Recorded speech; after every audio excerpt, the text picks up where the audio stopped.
একটা ছেলে বলো, ভাই আল্লাহ দোহাই, এই মুসলমানের বাচ্চা, যদি মার পবিত্র দুধ খেয়ে থাকো, বলো তোমারে আল্লাহ তাআলা নামাজ পড়ার যোগ্যতা তোমার শরীরের মধ্যে দেয় নাই?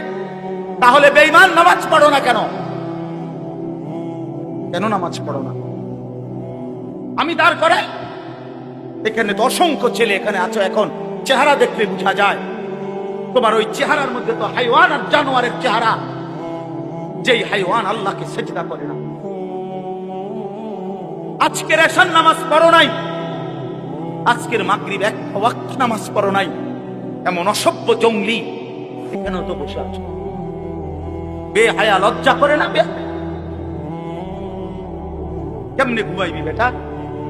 নামাজ না পড়ে যদি ঘুমাও, ফেরেশতা যদি একটা লাথি মারে,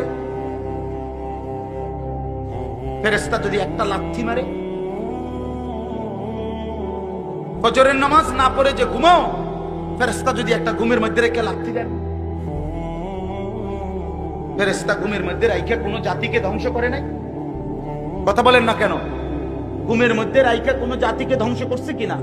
কওমে লূতকে ঘুমের মধ্যে রাইখা ধ্বংস করছে, কওমে সামুদকে, কওমে সালেহকে, কওমে শুআইবকে, এই চারটা জাতিকে আল্লাহ তাআলা ঘুমের মধ্যে রাইখাই শেষ করেছে। আল্লাহ আমাদেরকে মাফ করে দেন। আমার কথা রাগ করো না ভাই, উদ্দেশ্য তোমার লগে কোনো ঝগড়া করা না, আমি কোনো কাজে লাগছি না, ঠিক কিনা বলেন না কেন?